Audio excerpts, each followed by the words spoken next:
ඇවිල්ලා ඉන්නේ සිංගප්පූරුවට. අද ඔයාලා වෙක්කන් යනවා මෙහි තියෙන බිලියඩ් අයිටම්ස් තියෙන ෂොප් එකකට. අපි ගිහලා බලමු මේකේ මොනවද තියෙන්නේ, ප්‍රයිසස් කොහමද ලංකාවේ ෂොප්ස් වලට සාපේක්ෂව කියලා.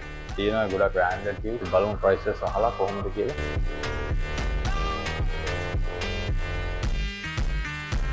මේ පැත්තේ තියෙනවා ප්‍රෙඩේටර් ලෝගෝ එක තියෙන බෑග්. අල්ලයක් තියෙනවා. අපි අහලා බලමු ප්‍රයිසස් කොහමද කියලා. What about this bag? How much is it? $35. Table එක පවා ඩයමන්ඩ් ටේබල් එකක් තියෙනවා. ඔය මේ ලයිට් එකම tunnel light එකක් දාලා තියෙන ඒගොල්ලෝ. මේ පැත්තේ තියෙන්නේ wooden cues. මෙතන තියෙනවා carbon fiber cues. මේ තියෙන්නේ wooden and carbon fiber mix එකක්. grip එක carbon fiber.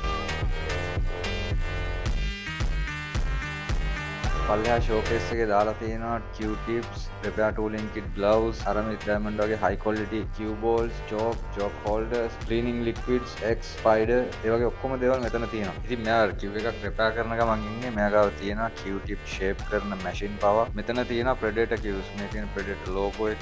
මේ පැත්තේ තියෙන Shane Van Bowen SVP cues. මේ පැත්තේ තියෙන Universal signature වගේ high quality cues. මේවා මාර expensive. මං ගාව තියෙන Predator demo cue එක. 500 plus. Predator low quality එකක් සාමාන්‍ය සිංගප්පූරුව 500 ලක්ෂයට වඩා ඒත් වැඩි.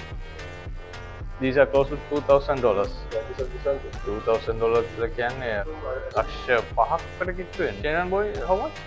Shane Van Bowen එක 900 පයින්නවා. ඒ කියන්නේ අර දෙකමාර පයින්නවා. So these cue balls and chalk diamond. Diamond brand. So this one is 60 plus. This is the good one. සිංගප්පූරුව 60ක් සමාන 15,000ක් විතර. What are the good chalks? Chalk. Wow, so nice. From Nicho. How much is This one is about 30 plus. the chalk? කියලා රුපියල් 5000 ඒ වගේ ආසන්න ගානක්. Personal chalk. It's a high-end chalk. Better grip. Better You grip. don't have to chop so much. Soft chalk is very rough. What color you want? green color. මේ cues set එක ඇවිල්ලා high expensive cues වගේක් මෙයා කියන විදිහට සිංගප්පූරුව 3000 plus. ඒ කියන්නේ සාමාන්‍ය ලක්ෂ 7මාරක්. I'll take this one. Thank you.